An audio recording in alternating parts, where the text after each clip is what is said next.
Back of the Nest Match Review Podcast. www.backofthenest.com.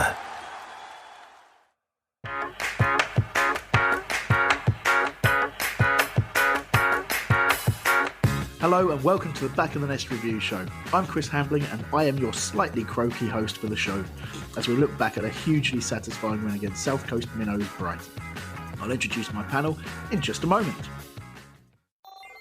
Reviews, predictions, comments and rants. Send us your voice clips on WhatsApp 0203 575 1266. Anyway, I am joined by three people today, which is good because I'm not sure how long my voice is going to last. And the first of those is Mike Scott. Hello, Mike. Hello, how are you doing? Doesn't sound how that I am. great. Yeah. Oh dear, it was an interesting experience yesterday. Went to Brighton. You were with me, as was. Let's get the intros out of the way before we get into that. Actually, another person who was with us was Mr. Diyar Kernes. Hello, Diyar. Hello. Hello. You sneaked off home and don't have a hangover because you don't drink, which is unacceptable. But, we'll get into talking about our day fairly shortly. And Sai Pizzi's with us as well. You didn't come with us, obviously. So you probably sound a little bit brighter and more cheerful. I'm a little bit brighter and more cheerful. I feel like Diyar Rudeveld. I haven't been around for a while and I've been on 2 weeks in a row. So I'm back in. There you go. And you've also got the same haircut as well, haven't you? Which is nice. Yeah. So tell us a little bit about, because, obviously we all experienced the game at the Amex and everything that goes along with that. How was it watching at home? It was good to watch at home. Nerve-wracking. I hate watching it on TV, to be honest. I much prefer being there. But having to listen, the worst bit was having to listen to Martin Keown for 90 minutes to 100 minutes. His awful, what appeared to me biased commentary was annoying. But other than that, it was good to watch. Yeah, I heard Terence was saying he watched the recording. I haven't got BT Sports, so I didn't record it, haven't seen it back. So I haven't experienced the joy of Martin Keown, but I've heard he was problematic, to say the very least. Mike, Diyar, so obviously we're going to talk a little bit later on about some of the incidents and things that happened around our trip and also general things that happened during the course of the game as our kind of final topic of the show, I believe. But let's tease it a little bit, Mike, what are you going to be, some of your highlights, do you think? I'll give you my low light first. So knowing, because I only spend about half my time up in South London. I live down on the coast these days because it's cheap. But there was a rail replacement bus service. So I did the right thing, left a bit earlier than everyone else, sort of about 10:30. Got on the train, drifted off, just as we were pulling out of Brighton. And some hour and a half later, I woke up to find that we were just coming back into Brighton again. So that was great. And the guard was like, haven't I seen you before? He's like, you've fallen asleep, haven't you? Like, yeah. Where do you need to go? Hastings. Yeah, I think you've missed the last bus. I was like, fuck. But he was, in fact, just winding me up. So I did manage to get home at about 2:30 in the morning. That is incredible and news to me. So that's just spectacular work. Diyar, you didn't get the joy of what went on after the game because you scarpered off pretty quickly. But, I will say your celebrations at a particular moment, you got a little excited, didn't you? I'm just laughing at your voice because you actually sound mature. But but the celebrations were brilliant. It was my first actual Brighton away game. Thankfully, managed to get into the ground after getting checked around 4 to 5 times, which was a bit over the top. I mean, what can I sneak in 2 seconds after checking me? But the whole experience was great. The only thing, I'll be real with you, the only thing that was a bit disappointing at the ground, but apparently this happens often, is the atmosphere wasn't quite at it. I mean, at the start, I think as the game went on, it did improve. But the fact that we were playing Brighton away, and I've been to many away games, and it just didn't feel like the special occasion in the stands. I mean, pre-game, it was brilliant, but just during the game, it just felt so weird. I mean, Brighton, they're awful anyways, but us, I just expected a bit better. But, I mean, that was perks of the game. But after we scored a goal, that's from then on, it was just absolutely brilliant. But before that, I mean, we could have done a bit better, but it was a great day out. Yeah, actually, I was going to talk about it later, but we might as well talk about it now since you bring it up. And you're absolutely right. I mean, I can remember even the 3-1 the first time we played there and beat them. You know, especially when we went 1-0 down, everyone was just too tense. Before the game, loud as you like, all sorts going on at the Weatherspoons in West Street. It was just, absolute carnage before the game. And the carnage later on was incredible, but only after the tension got broken by a couple, the first goal, the equaliser. And then as we went on to win, it was just absolutely incredible. It's just, you do get that. The tension just gets to people. And, we were obviously singing along, which is why my voice is quite this bad. Although I think it was mainly the screaming during the goal that probably did for me. But you just do that. I can remember that 3-1, we were sort of shouting for people to sing up. We couldn't understand why even the most basic of songs where everyone knows the words, and people who clearly must have, a strong, record of following Palace home and away to get tickets for that game. But I think the tension's just too much. The sound from the TV though was awesome. Especially about 30 minutes in onwards. And in fact, Peter Crouch, one of the BT pundits, was in the middle of like the Brighton and us, and he said, obviously after we scored, he actually referenced how good the fans were and sort of made a joke about us giving it to the Brighton fans for at least 20 to 30 minutes in the second half, which was quite good to hear. It's weird, but this game, I actually did want Zaha to start a fight. Normally, I'm like, come on, Wilf, don't do that. But not only Wilf, but just everyone else. Because I just feel like on the pitch, we saw it after the crying thing that Brighton sub did, which was just outrageous, and because he's a substitute and he's talking big to a player who's on the pitch. But after that happened, you could see the crowd start getting into it, and I feel like small things like that could up the crowd, and that's why the atmosphere did improve as the game went on. But we got a result, so who cares? No, you're absolutely right. You do need that spark on the pitch, and it doesn't have to be a goal. It can be a rough tackle. And let's face it, Diyar, every 4 or 5 seconds you were shouting at someone to put a challenge in or break someone's legs. Yeah. So there you go. Anyway, let's wrap up the usual admin. So first up, shout out for our sponsors, Pitch Sport Football. Download their app. Just Google them, jump on the website, download their app, and sort of join the fun with us. We're all on there. Use it to predict teams, suggest lineups, predict results, and there's obviously Diyar. You do a video question and replies on there as well. Yeah, I do. But this week, as I was ill, you saw it at the game. I was ill as well. I was just coughing up the place. I couldn't actually record a video because I couldn't speak when the video needed to be recorded because my throat was burning. So yeah, this week there wasn't a video. But I mean, if you want to come up with a question, we can do that right now because that's how professional we are. Nah. Okay. Come back to it. But do get registered. And that's really simple app. The guys also do a podcast, a general football, mainly Premier League focused podcast as well. It's good stuff. John Solako's on there with Paul Schofield. Always some good chat on there, and they get fans on regularly. I was on a couple of weeks ago. Enjoyed it immensely. And also getting involved in sponsoring things. They sponsored an event with Gaza this week, which looks very interesting. Looking forward to the content from that. So do check them out.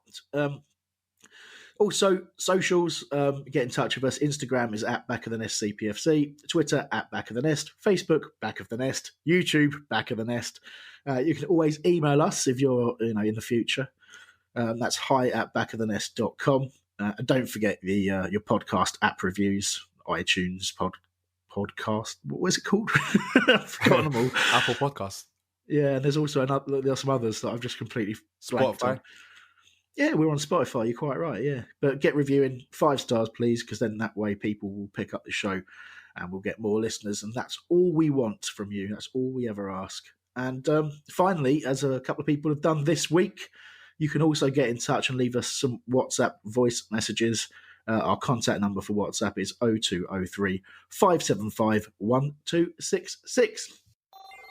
Reviews, predictions, comments and rants. Send us your voice clips on WhatsApp 0203 575 1266. Breaks forward, he's got Ayew to his right, he's found Ayew with a chance, and it's in! The goalkeeper got a touch, but couldn't keep it out! And it's Jordan Ayew who's broken the deadlock with 20 minutes to go in front of those Palace supporters who've gone crazy!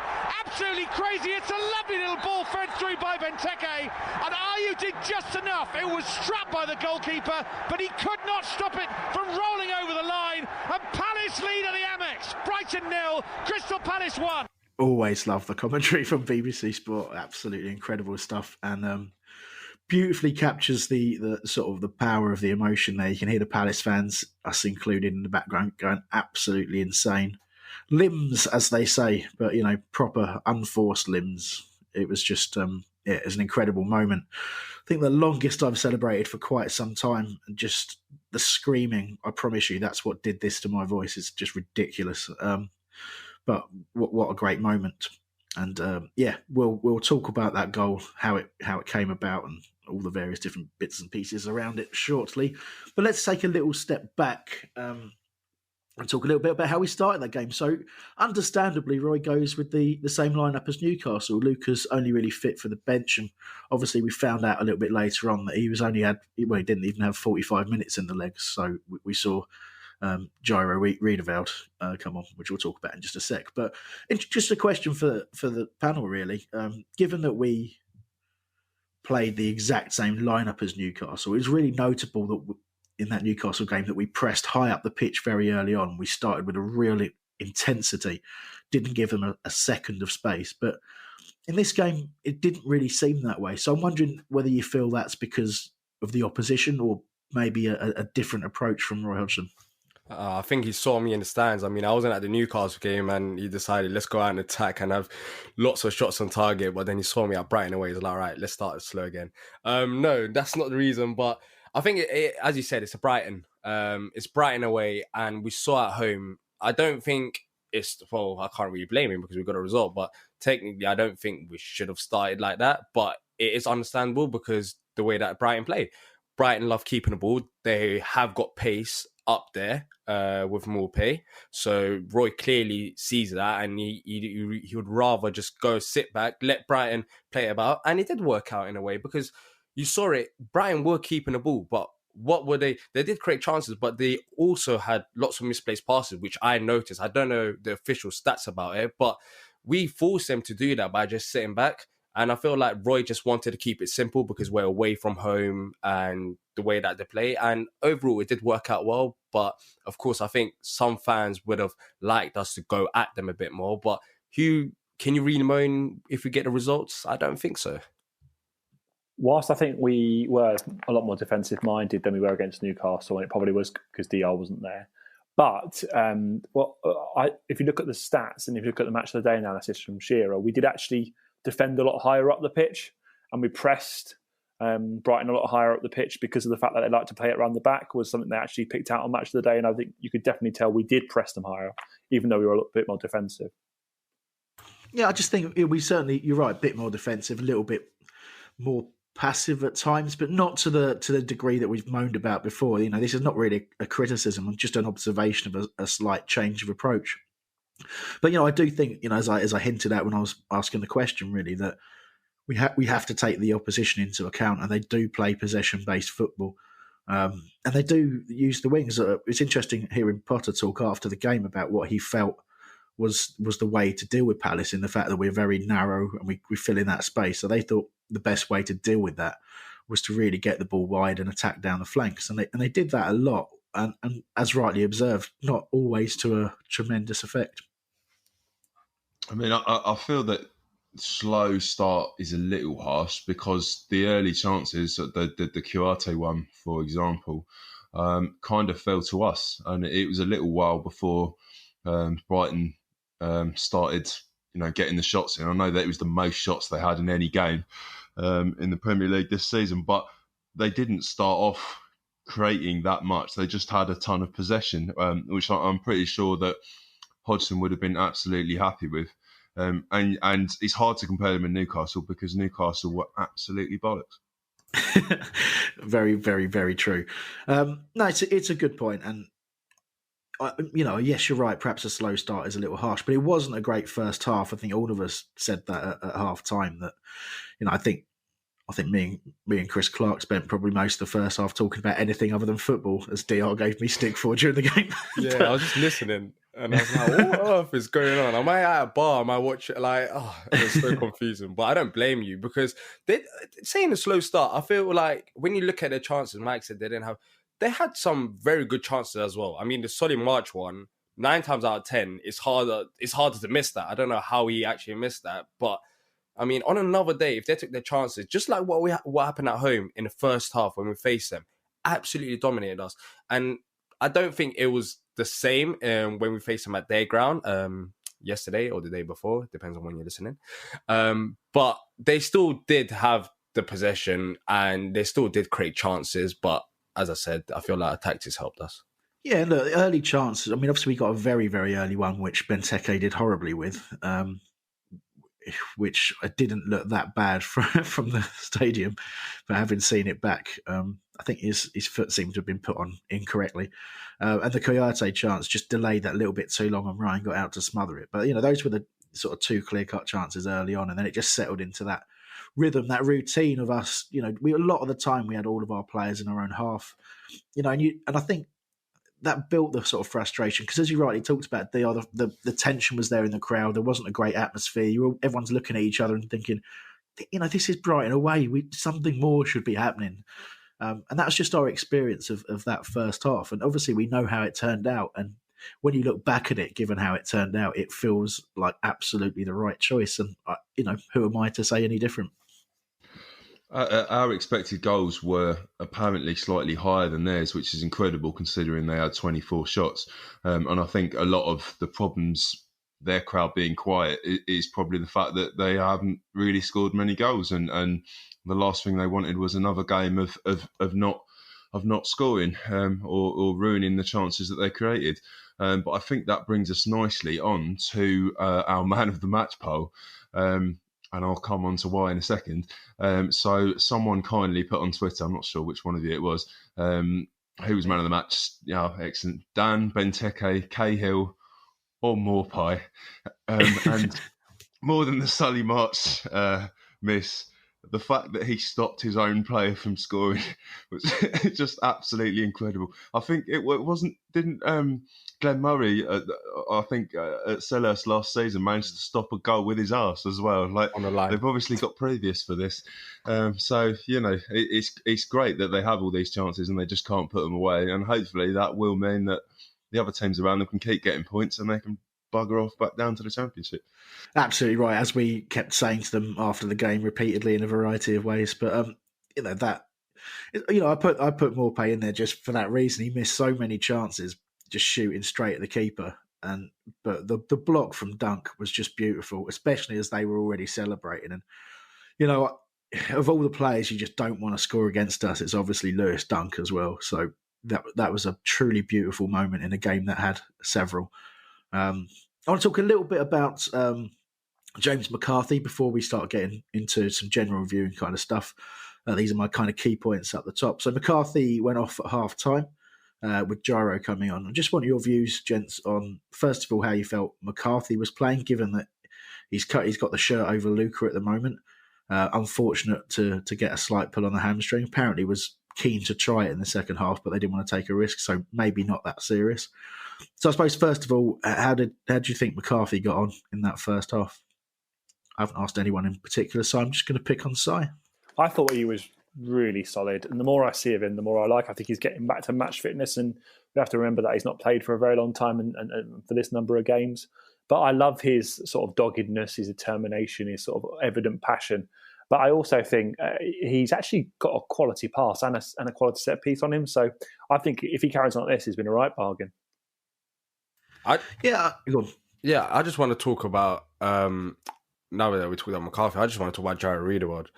I mean, he came on yesterday, and from what I saw at the stadium alone, I thought he had an absolutely fantastic performance in midfield, and that's where he should be playing in the future.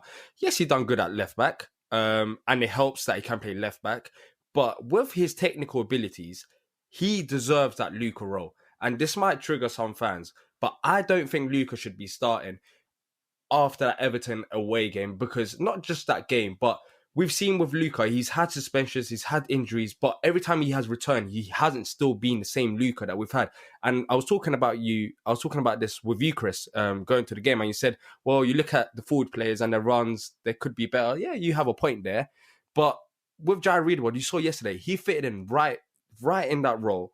And I feel like even if McCarthy's fit and even if Luka's fit, that should be a readable spot, because this man, every time he comes in, he performs. And yet again, he still gets dropped for another player. And it's like we're trying to lower the average age of the squad. He's only 23. And I'm not saying he's going to be the best player in the Premier League, but he's got massive potential. So why don't we invest our time in him? Because he's not a bad footballer. He's a good footballer and he actually deserves a role. So why don't we let him play? Because yesterday, another game where he showed what he's worth.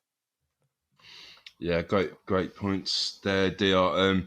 He comes into his own when we've got a sort of back to the wall type performance. Obviously, we always talk about the 0-0 Man City game, but more than that, the fact that he's now played several roles has got to endear him to Hodgson, because the first players he seems to love are the ones that he can stick in about 7 different positions. So if Gyro becomes the new Jeffrey Schlupp, then he's going to be in the team in some position or other most games. I think there's a couple of points I want to make on that. So first of all, starting with Gyro. Some people, I was reading on the BBS earlier and some posts on Twitter as well, a few people saying that he's one of those players that fans want to succeed, so they always overstate his worth, and they always say he has a brilliant game when he has a decent game, and that we ignore the mistakes he made. And I sort of watched some of the highlights back to try and spot some of that, because it wasn't overly evident at the ground. And I can see what they're talking about, where he's made some tackles, he's gone to ground quite early, and the rebounds have, unfortunately, one of them put, obviously, more pay in for one of his misses. But I think, for me, he is a class player. And it kind of does highlight, perhaps, some agreement in terms of what you're saying, Dale, and what we were talking about before the game, because, he creates options and angles for passes. He's got a very, very good range of passing on him, and he's so calm in possession that he doesn't seem rattled when he's trying to look for an option. Whereas at times, all of the sort of regular 3, if you like, or regular 4, Kayate, 2 Maccas and Luka, sometimes seem to get a little bit caught in possession and can't find an option for a pass. But that kind of goes back to what I felt about the first half, and I tweeted it from the ground at half time, that our movement at times is very, very poor when we get possession of the ball. And part of that, I think, is because we've gone away from being that ultra speedy counter-attack inside under Roy. We still try to build attacks. We are capable of a counter-attack, particularly when we play direct to Benteke and get people in and around him. But it's a different kind of thing. We're not running with the ball for long periods of the game. We did much more of that in the second half when we got our confidence back, if you like. But so what I'm saying about Luka is, quite often I feel that because he drops deep in that screening role, and he's often taking the ball off of the defence or on a very deep position, when he gets his head up and looks around for a pass, the passes are very, very few and far between. It tends to be move it out to the flanks, and if there's not movement after you make that initial pass, sometimes that ball just comes straight back to him, and then they've cut off that angle, and then he's got nothing. And I think he's really suffered from that ever since really Kabay left. To be honest, there's never, he always had that option of finding Johan Kabay, who could receive the ball in any position and not panic. And it kind of makes me think, I wonder how Luka would get on with Riedewald alongside him. But there you go. But yeah, I think we've covered a lot of ground on that one. A little bit on subs, because I'm trying to pick things that maybe had a little bit of tension around them. And I think, half time, obviously Gyro came on. The only other sub we used was Cenk Tosun with 3 minutes plus injury time to go. A lot of people in the crowd weren't happy. And Diyar, I noticed you doing the wonderful sub gesture from the crowd, like Roy could see it. Why do that? But anyway, apart from that, you thought, we were sort of screaming out for a sub before the goal as well. So what did you make of that?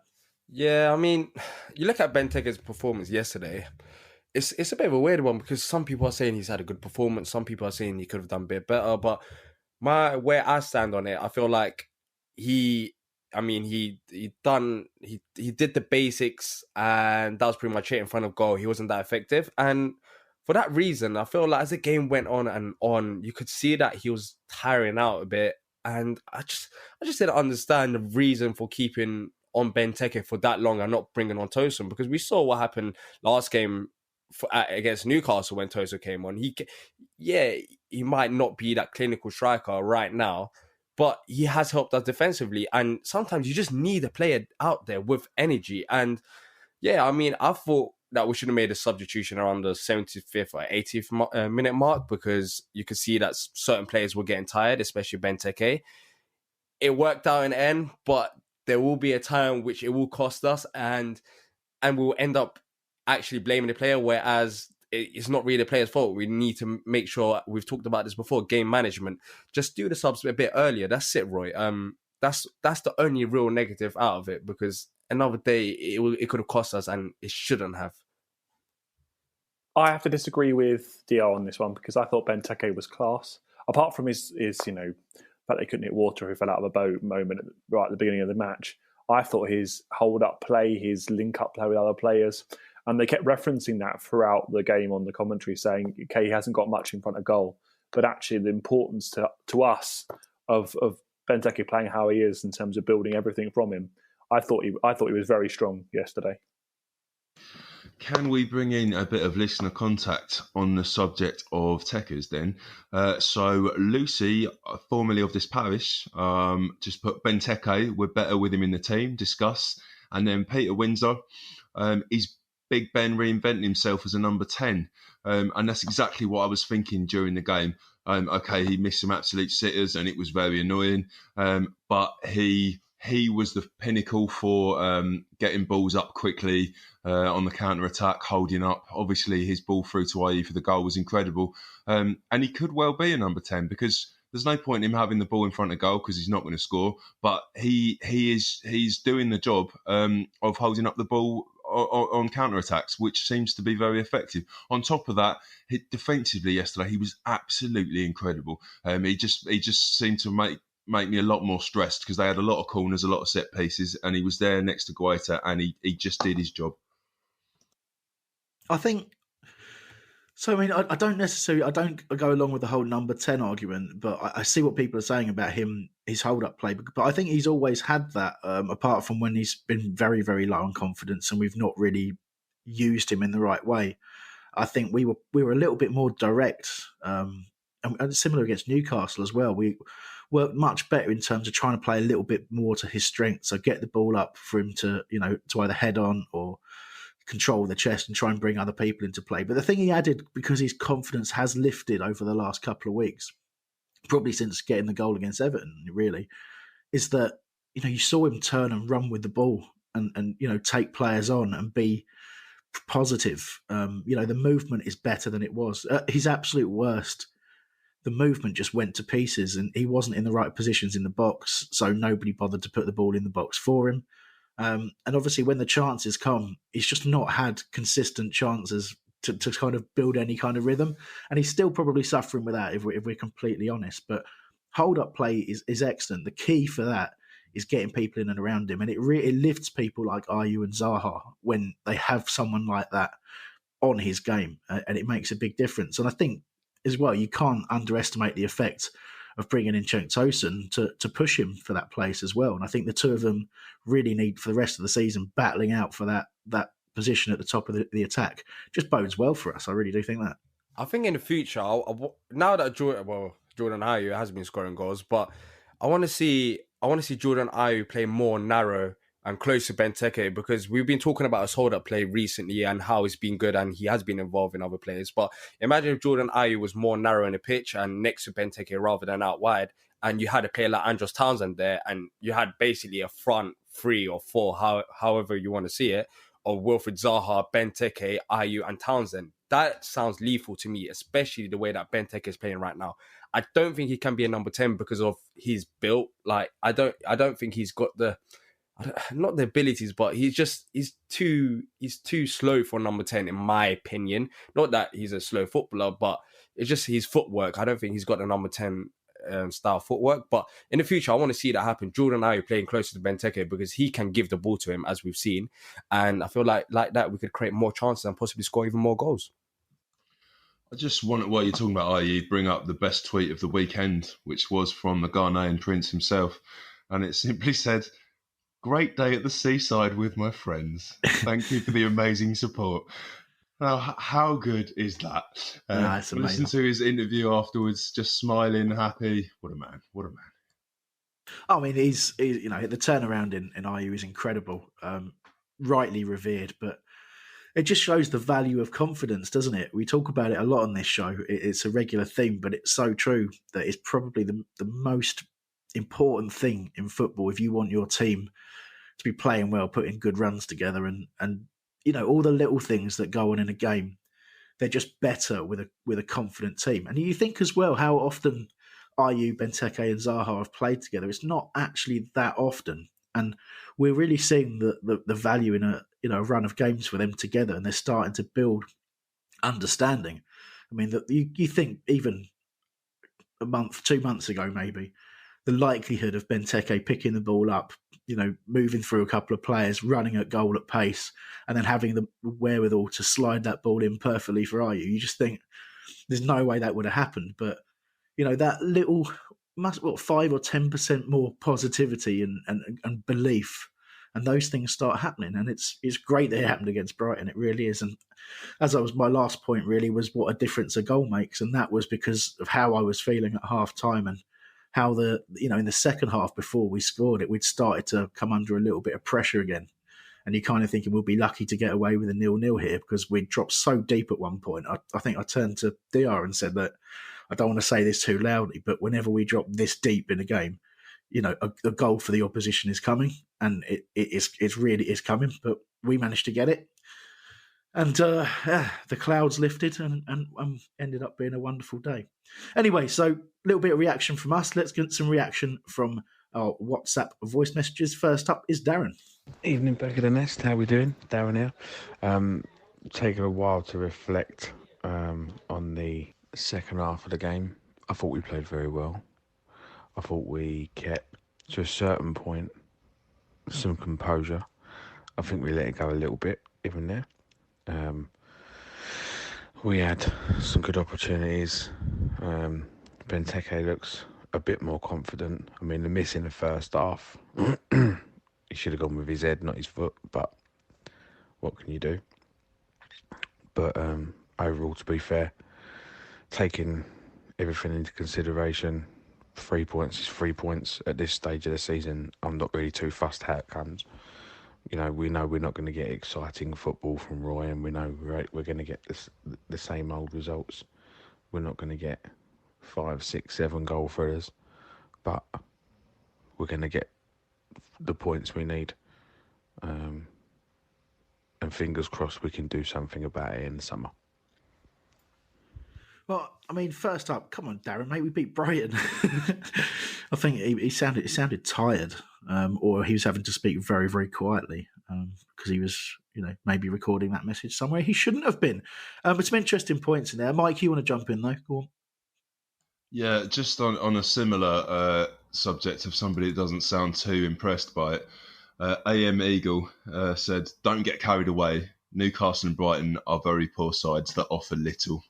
So you can't please everyone, can you? No. But I think Darren was mentioning some positive points in there as well, and he is absolutely right in the sense that we're basically 36 points now. Even Roy after the game was saying, we're not the way we are, the way we play, the players we have. We're not going to throw it away now. So it's Premier League football next season more than likely. We can't say for definite until mathematically it's certain, but it'd be very hard for 10 games for the sides below us to overtake us. 3 sides to overtake us, that is. So there's a lot of there's a lot of truth in what's said there, but you've got to also enjoy beating Brighton. And yes, Newcastle were very poor, but other than not being able to finish, Brighton weren't poor, and we played them very well. We did restrict them to mostly chances further out. They should have scored, a couple of goals if we're completely honest. But, we had a couple of really important chances. Cahill headed down and it bounced over the bar. That looked like a certain goal. Obviously, Zaha hitting the post later on. So arguably you could say we should have scored 3. So, it doesn't really pan out that way. But there's a lot in there. Obviously, mentioned the Benteke miss, which we've talked about already. Definite an improvement in the second half. I think it's probably the key point from Darren. It was a better second half. We had moments where we weren't great, but in general, once that belief we just talked about was there, it was a really good game to watch, which it certainly wasn't in the first half. So a little bit more analysis now before we get to the next clip. So get into a bit more of the detail. Very, very clear that we were focusing on the left flank. We do that quite a lot anyway, but it was 58% of our attacking play went down the left side of the pitch.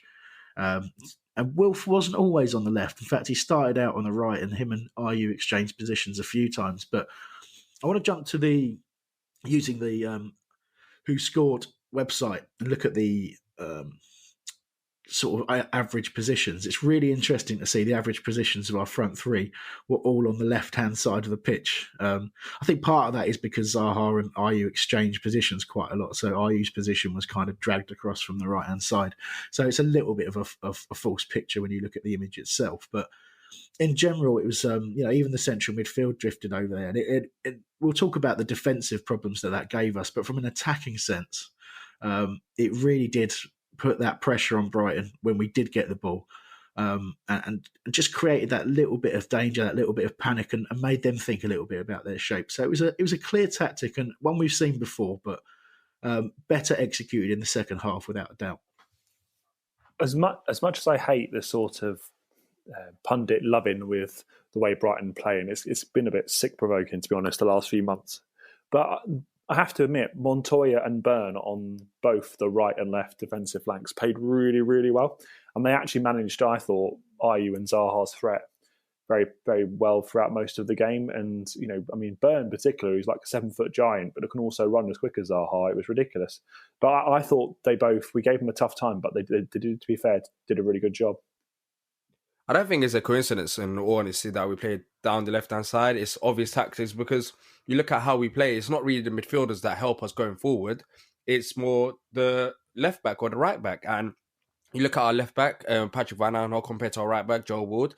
I mean, both Jordan Ayew and Wilfried Zaha can do it in either flank, so that's not the problem. But can Joel Ward do it going forward as good as Patrick Van Aanholt? Not really. And we saw it yesterday. I mean, imagine if Joel Ward did go as much forward as Van Aanholt, then that would have been a scary experience because even though he didn't, he still got exposed. So I think it made sense tactically to focus on the left-hand side because we had that Patrick Van Aanholt's pace and his abilities going forward. And like that, I think it helped improve our chances of creating more chances with also minimizing the risks of conceding a goal from the flanks because Patrick Van Aanholt is a faster player than Joel Ward and he can recover. Whereas Joel Ward, I don't think Roy trusts him as much going forward and running back throughout 90 minutes of the game. Give Hodgson credit. I think that Dan Byrne on their left-hand side in defence is a really excellent defender. Plus the fact I think he probably, for me, was their best player. I know Moy got man of the match, not just for them, but for every, throughout both teams, which is ridiculous. But Dan Byrne was excellent. So it made sense to go down the other side because it was just a weaker flank.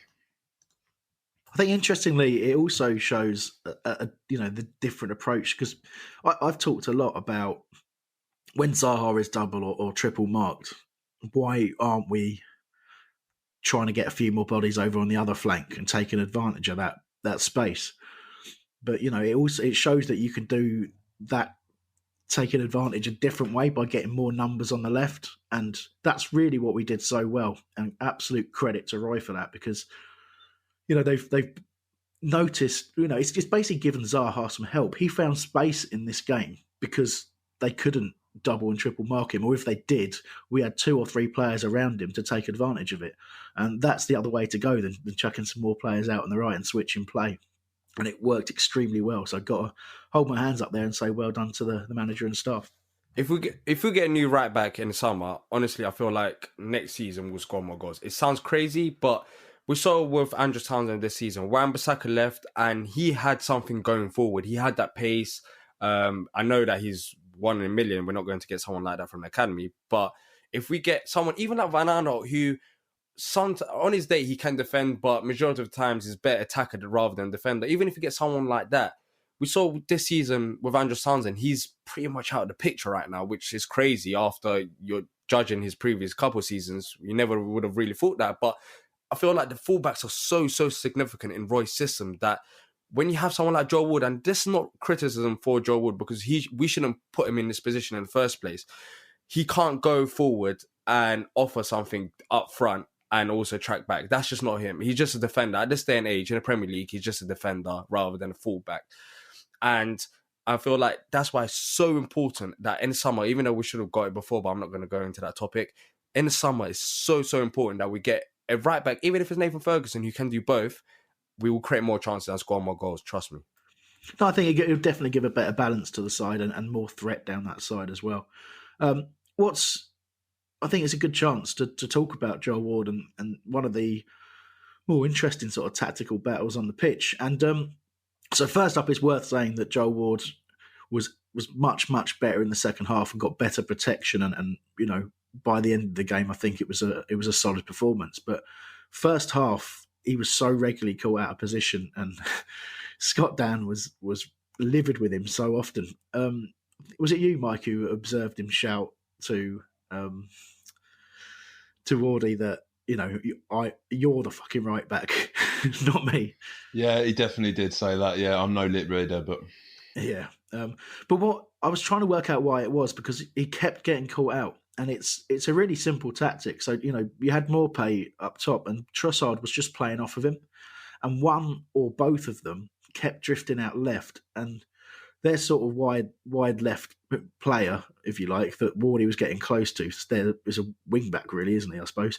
So Wardy would get caught way up on the halfway line, marking his man, if you like, and then there's a huge gap behind him, and they just kept running into that gap and playing long balls into it. And you know, they got in down that side a couple of times, and it exposed Joe Ward. And I think he tried to react by sort of following different players, and quite often ended up in centre back position with Dan out wide right.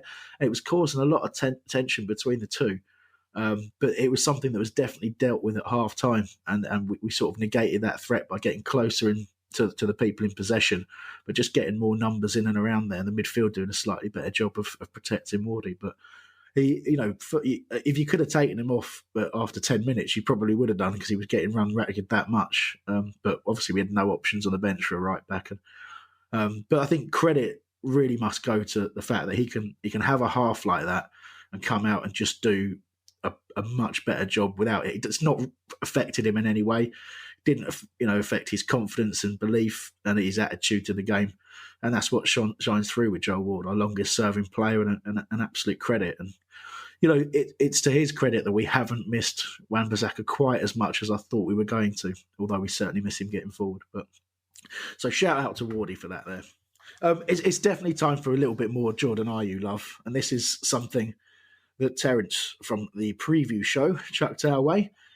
So this is a Premier League stat. Jordan Ayew's goals this season have won Crystal Palace 12 points. Only Andy Johnson in 2004-2005, which was 15 points, won more in a single Premier League season for the Eagles. And obviously 10 games still to go. Ayew could very much overtake that. So not only is he scoring decent numbers in terms of goals, 7 for a striker in our system is pretty good. And it, you know, Roy quite rightly called it a large percentage of our goals, which it is. But he's scoring goals in important times in important matches, and this goal has to go down as the one that will secure him as a legend. He was a legend in many people's eyes already for what he's done, but a winner away to Brighton, it's just a fitting tribute for the hard work that he's done this season and the status he now enjoys as a Palace player. An extra credit to him in the post-match interview. He just said, you know, Christian did everything. I just finished it, and in fairness, the keeper probably should have done better. But it's a habit that he keeps doing. So whether it was lucky, whether it is poor goalkeeping, the fact that he keeps doing it, and he's got 7, even though he's been playing out on the wing. I mean, it's not just luck. That was an amazing move. He was excellent from start to finish. His defensive abilities, his ability the ball just sticks to his legs and his feet. It's just unbelievable.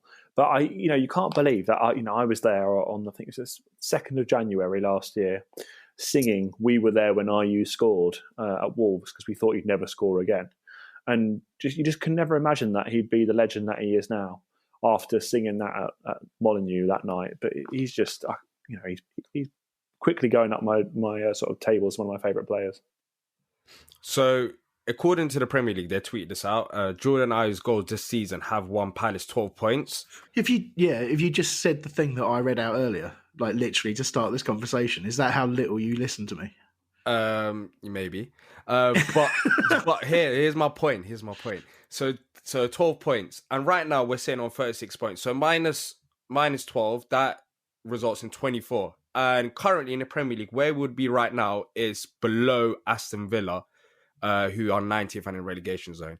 Now, I mean, someone else might have scored them goals, you might say. Some of the chances that he had, fair enough. But how I see it, Jordan Ayew this season, as good as Vicente Gaeta has been in goal, he has been as good or even better going forward. Without Jordan Ayew this season, God knows where it would be. I mean, what? Go on. No, I was just about to agree with you, and absolutely right.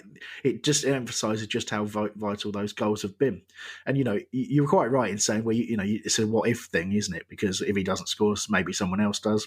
But he's had some. It's not only tap-ins though. That's the thing. He's scored some very good goals. That's why I don't think it's easy as saying, "Oh, someone else would have got him goals." He scored some very good goals, and at £2.5 million or £3.5 million, whatever it is, could potentially save us £100 million. I mean, no, you have to look at it like that. Look at a bigger picture. That's how I'm looking at it like this. And this season, I don't know who I would vote for at this current stage for Player of the Year. Honestly, no, I can't agree with you more. I don't think anyone's going to disagree with the importance of Ayew and how well he's played this season. Undoubtedly, he's going to be up there in the Player of the Year votes, certainly along with Guaita and one or two others as well. But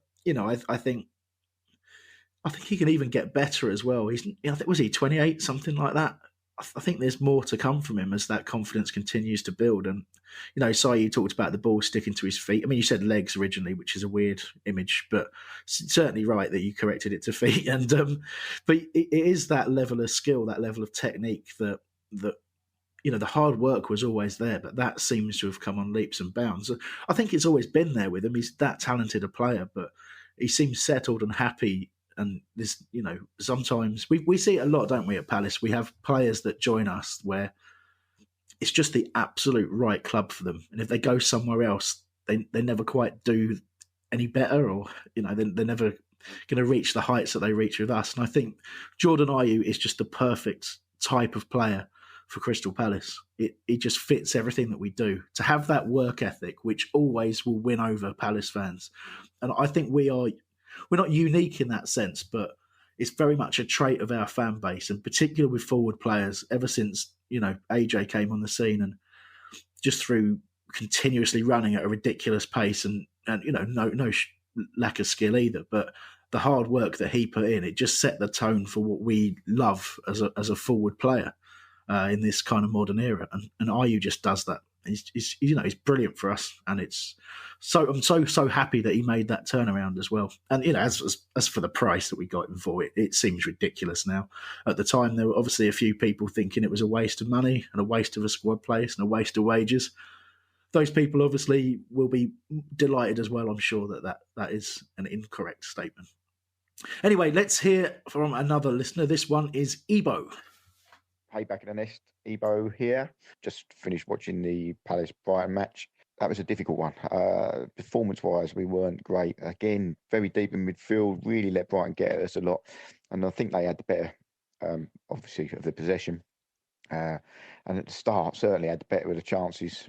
Benteke early miss, but then I think they missed a couple of absolute sitters as well. So it sort of evened itself out. Second half, they were all over us from the off. But then, great ball forward. Benteke picks it up, drags three defenders into the centre of the box with him, and then lays off a lovely pass to Ayew, who's wasn't the greatest finish, but took his chance and scored. We could have gone on to win that by two or three. I mean, a chance at the end there where Tossen sets up. Wilf should have just. I don't know. I don't know what he was trying to do it with the outside of his boot, but didn't really matter in the end. 1-0, clean sheet, a win. But the disappointing thing was just the big hole in midfield again. The midfielders not getting forward. I mean, a lot of that was down to the fact that we were a bit worried about Brighton hitting us on the break. You know, we weren't going to have the easy day of it like we did against Newcastle last week. But oh well, 1-0, happy days. Come on, you Eagles. And Ebo has done a wonderful job there of wrapping up all the last talking points that I had. So cheers for doing that, mate. Time was marching on, so that makes it a lot easier as well. Obviously, a lot we touched on there, and absolutely right. I mean, yeah, okay, we could talk all day about the midfield, which again, I think the midfield was good, but it is noticeable that, you know, the opportunities to get forward, shall we say, weren't there that often. But as he says, didn't matter in the end. Happy days, 2 wins in a row, beat Brighton at their own ground. Can't say fairer than that. 2 very, very quick points of discussion from me before we move on. First up, I just an observation really, and guys obviously chip in if you've got any comments on this, but a lot of attention on refereeing and VAR, and nothing to speak of in my view this week. Nothing at all. It felt really good. I mean, I'm sure there were a couple of VAR checks, but I didn't really notice them. I didn't have any real problems with anything that the referee did. Yeah, okay, I think there was one that was given a corner that shouldn't have been, but it was nice not to be focusing on that for once, I think. It felt to me like Brighton had done something similar to Newcastle and were trying to rotate the fouls.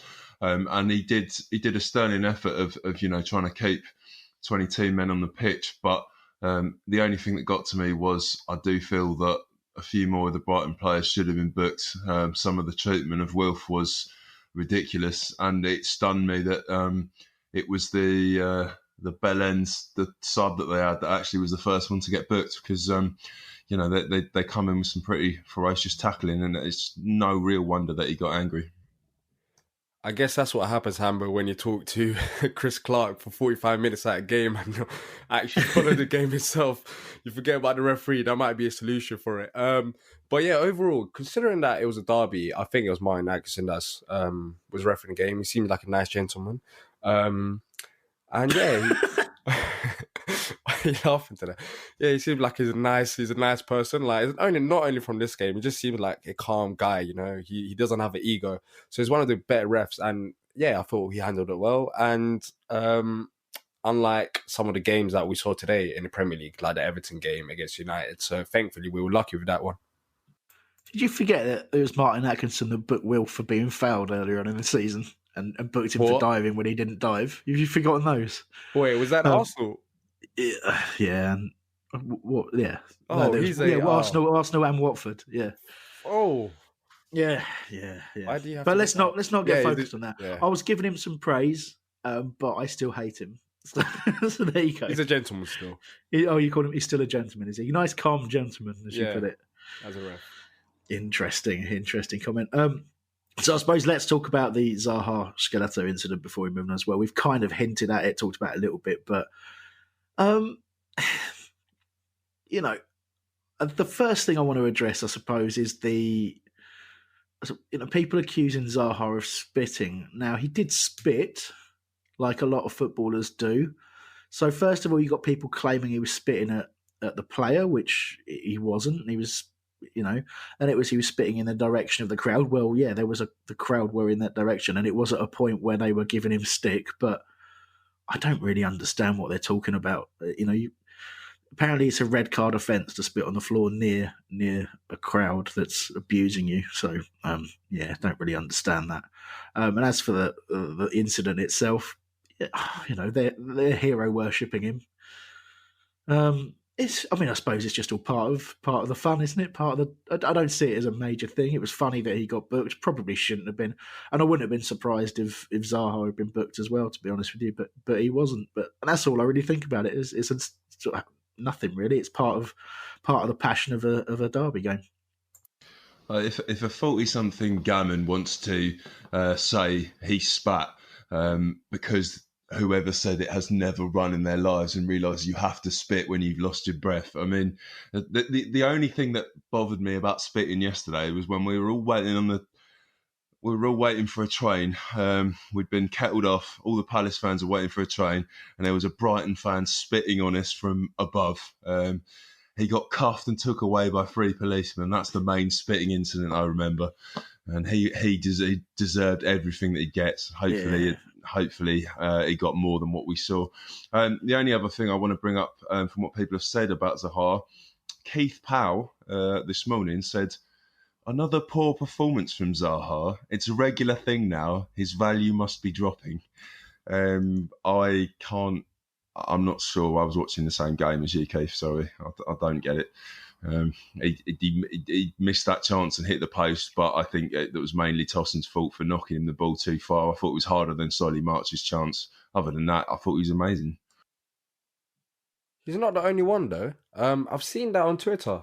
After the game, there have been people saying Zaha wasn't really at it. And thinking about it, I mean, it's a bit of a weird one.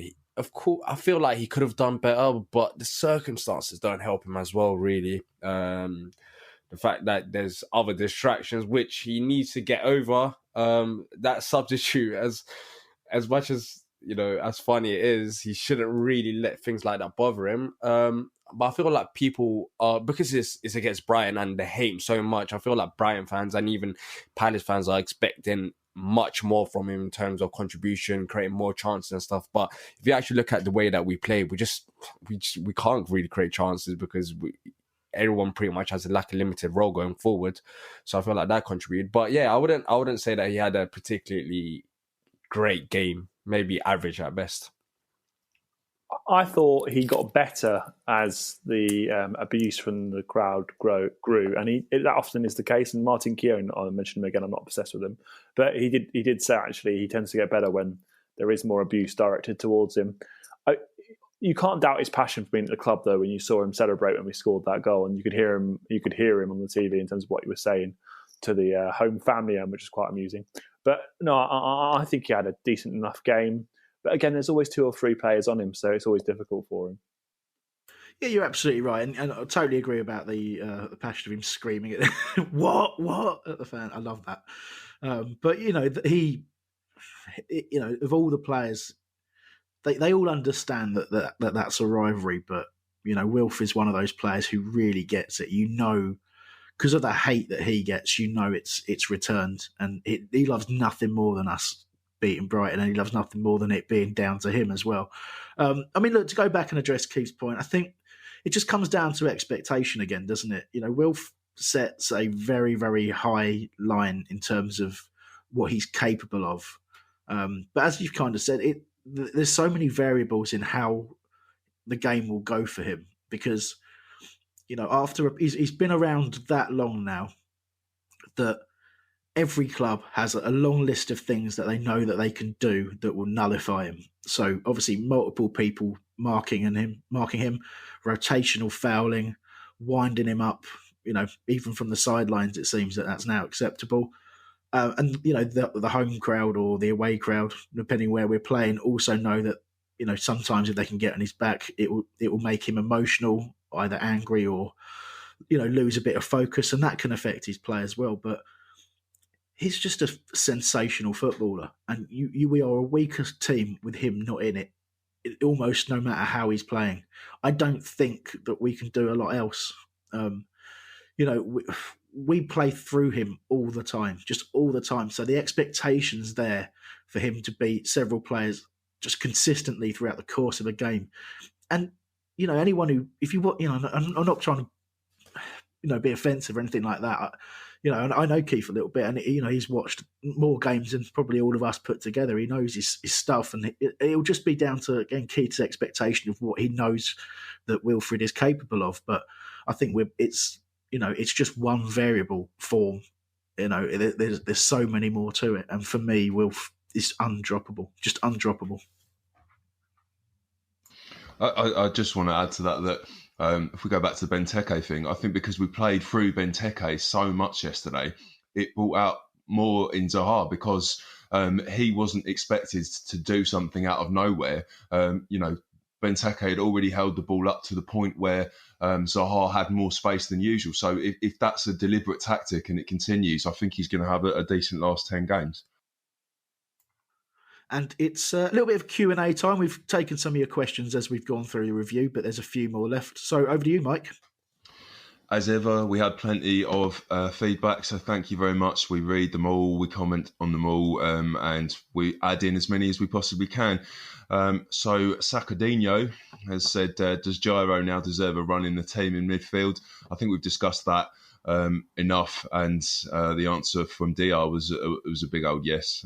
So I'm sure we'll get into that more if he gets another chance. But let's go to a red and blue Dave. After yesterday, is Cahill the man for the captaincy full time? What do you think?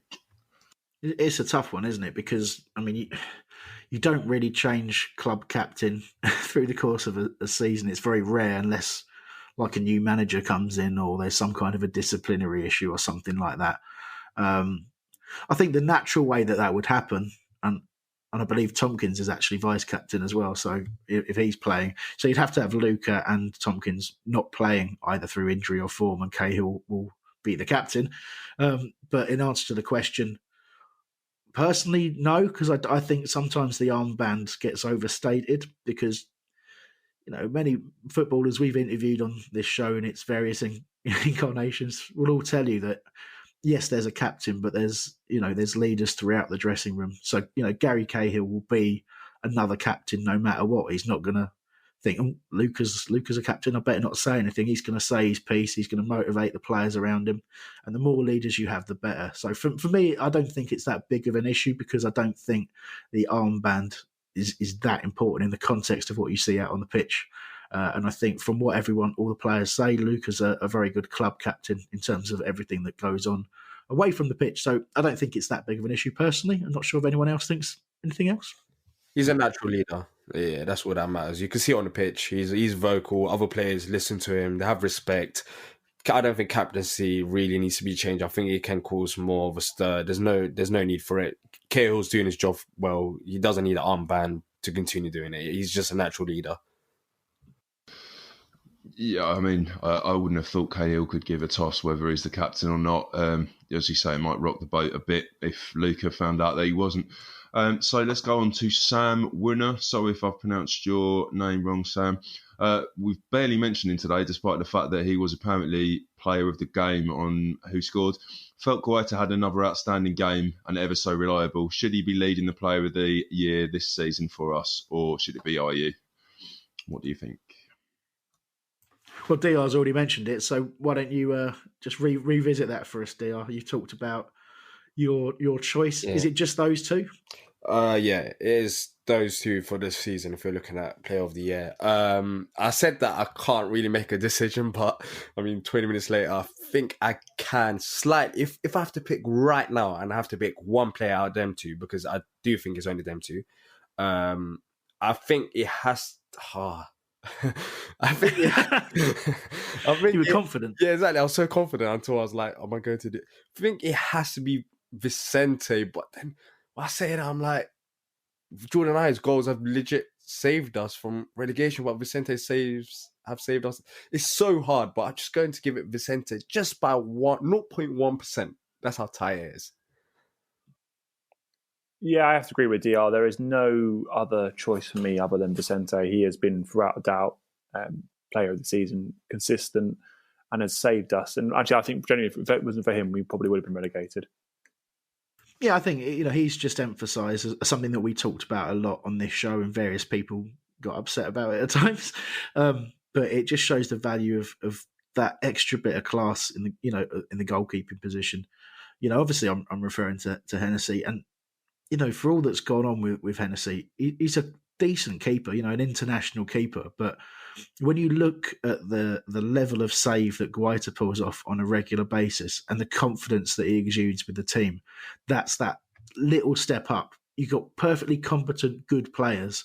But when you're talking about trying to move up the league and go on to that next level, having a next level player who's just got that little bit extra, that little bit of, I nearly said, well, I'm going to have to say X Factor now. It's the only thing I can think of. But do you know what I mean? It's like he has that bit extra that we were missing in terms of the goalkeeper position since, obviously Jules up and left. And, let's face it, Jules is an absolute legend. But, I think if you're talking about a Premier League quality goalkeeper, you've got to say Guaita's probably a better keeper than Jules.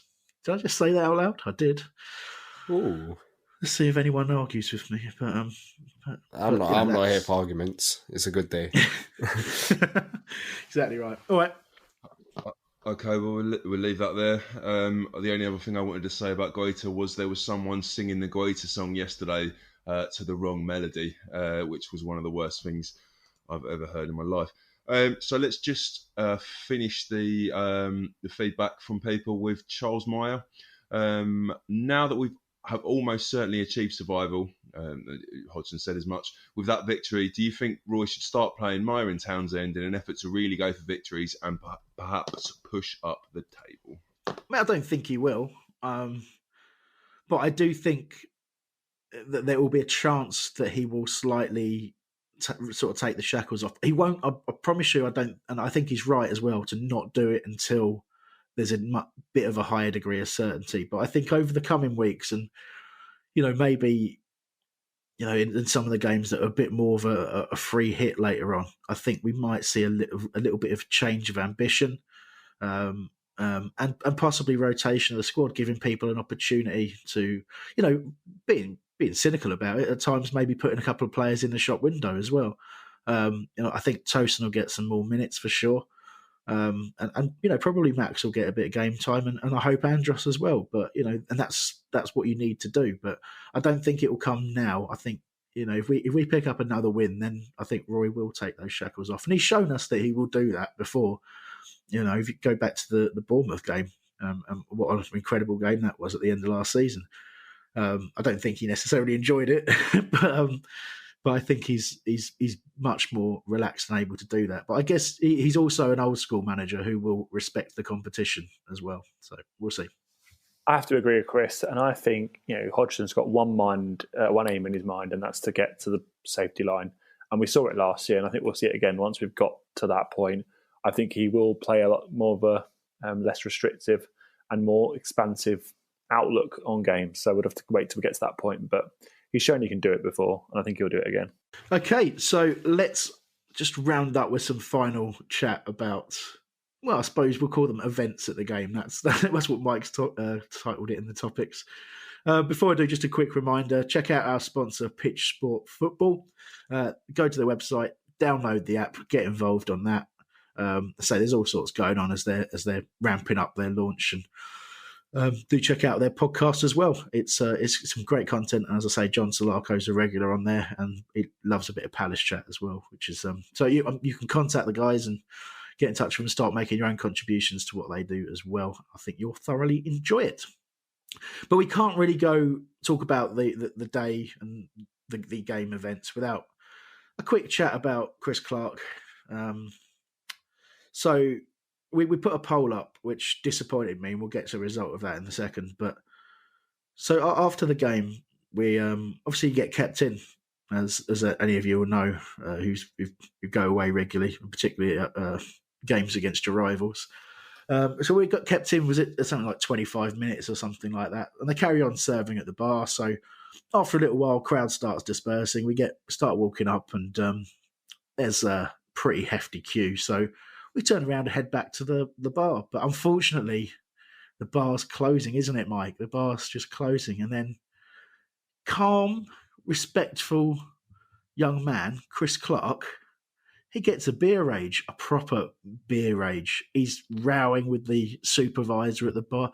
He can't get his drink, and he's absolutely livid. And I promise you, he couldn't calm down. And it's one of those things. I'm not very helpful in those situations because I find it really funny, and I kept winding him up. But incredibly, and I think Luke Chester put the poll out for us. Cheers, Luke. Shout out to Luke.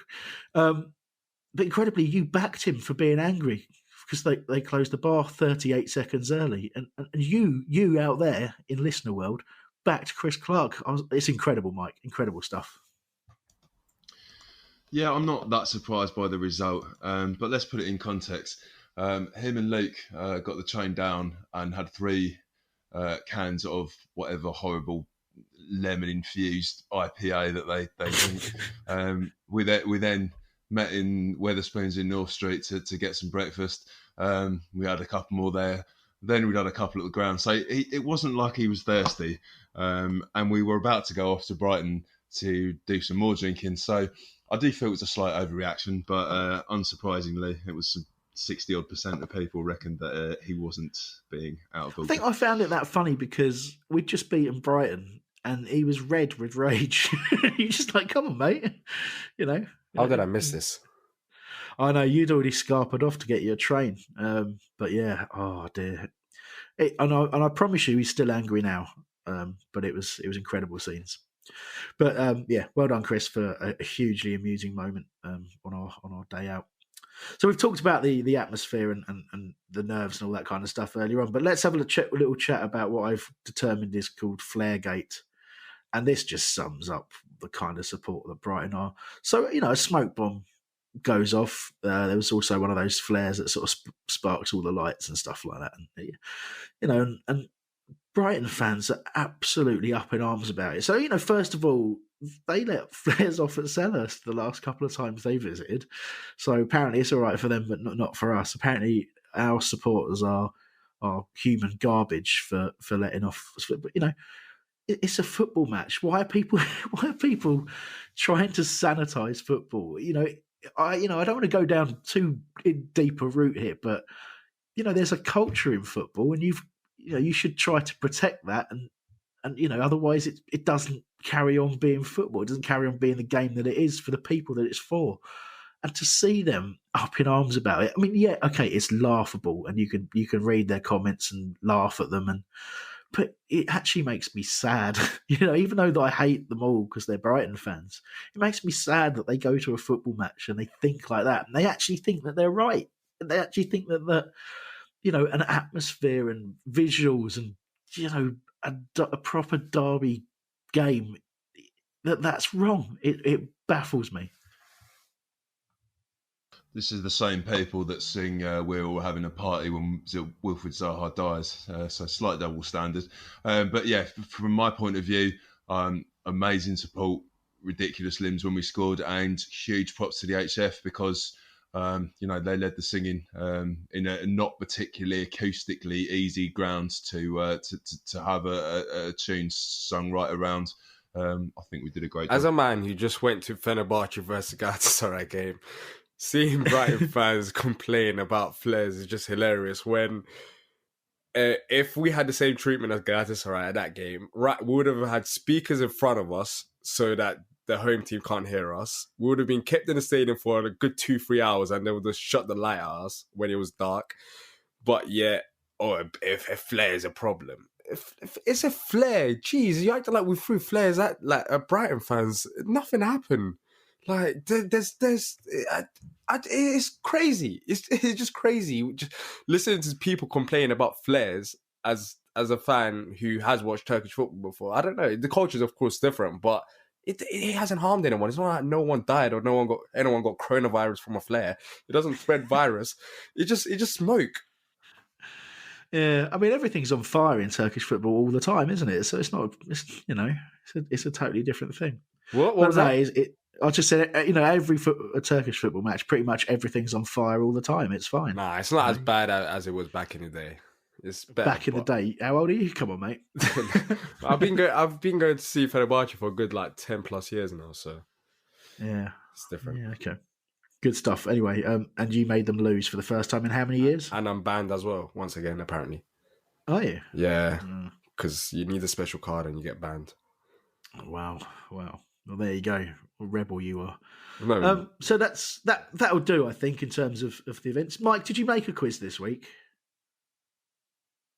I did, and it's to mark the fact that Hodgson just had his 100th Premier League game as a Palace manager.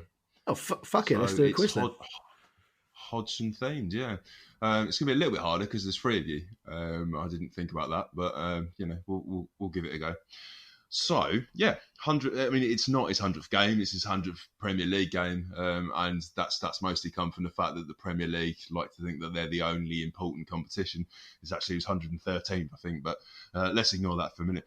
So, in his time as manager, the side have only lost by 4 goals or more on 3 occasions. So, can you remember what those 3 games were? Who they were against? Man City. Open that to everyone. Diyar said Man City. I'm going to say Man United. I was We going haven't to lost to Man United. So you even put your hand up, but I just didn't wait. Have we lost? So, Si, you need the third one. 4 goals or more. Under Hodgson, that's weird. Yeah. Who was it? It was this season, and it was Spurs. Oh, I course. think we put it out of our mind. But interestingly, the 2 that you named, United and City, were in the first 3 games he was in charge. So in the last 97 games, he's only conceded 4, lost by 4 on 1 occasion, which is Hodgson impressive. for England. So simple question. See who gets closest to it. Out of his 100 league games in charge, how many of those have been victories? Okay, I'll start, and I'm going to go with 34. Ooh. Okay, Diyar? 32. I think me and Chris are related because I was going to say 34 as well. I'm going to go for 36. You should have stuck with 34. Dead on. Really? Dead on. I'm impressed with myself. Yeah, and this is an interesting stat as well. Out of those 100 games, how many of them were clean sheets? 99. I'm joking.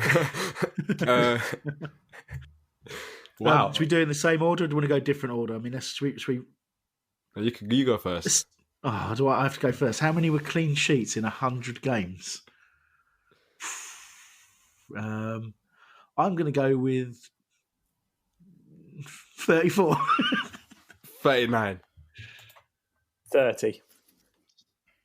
See, what you've all done here is you've buggered it up, because I was really impressed that it's 29 games out of 100 that he's kept a clean sheet, and you've totally ruined it by all guessing a higher number than that. But yes, 29 of the games he managed to keep a clean sheet, which is pretty damn impressive. I think, especially when he inherited a side that were hemorrhaging goals.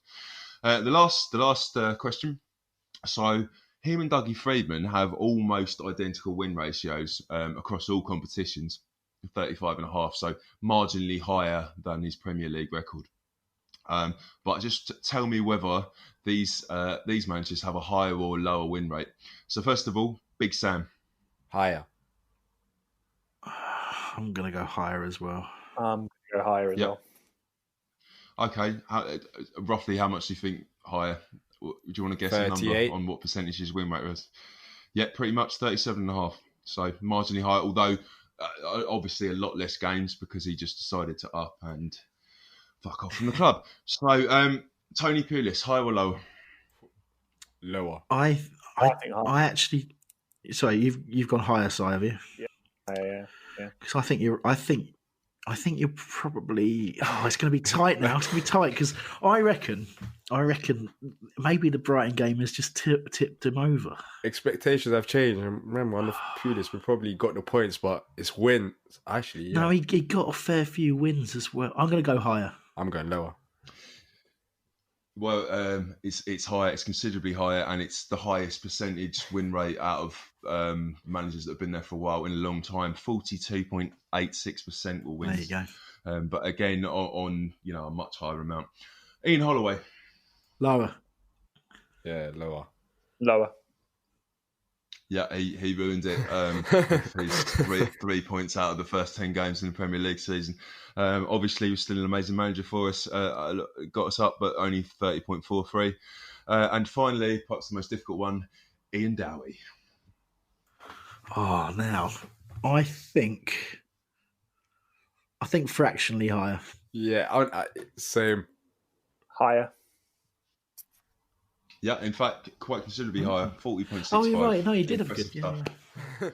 Impressive stuff from me and Dowie. So that is my quiz of the week. Hodgson thing. Oh, well done. Well done for coping with the extra people, person, whatever. Well, I was crap. Yeah, well, you know. We didn't really keep track of scores, anything. You just No. freestyle.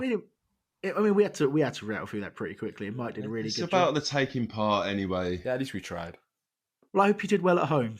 And let us know. Let Mike specifically know. Tweet us, backofthenest.com. You said tweet us backofthenest.com, did you? Yeah, I sound like you. That doesn't make any sense, does it? Anyway, I think that is a surefire signal it's time to end the show and let Sam get on with attempting to edit what the hell we've done. Thank you very much indeed to Sam for producing, Mike, Sai and Diyar for being the panel. Thank you for listening. Make sure you check out Love Sport. I assume it's still happening. Is it Wednesday, 8 till 9? Yes, I believe so. And so you do check that out. And of course, the preview show will be following later in the week as well. Download, subscribe, rate 5 stars, all those things. Thank you very much to everyone who got in touch and all that kind of business throughout the course of the week. And we'll be back again soon. Cheerio.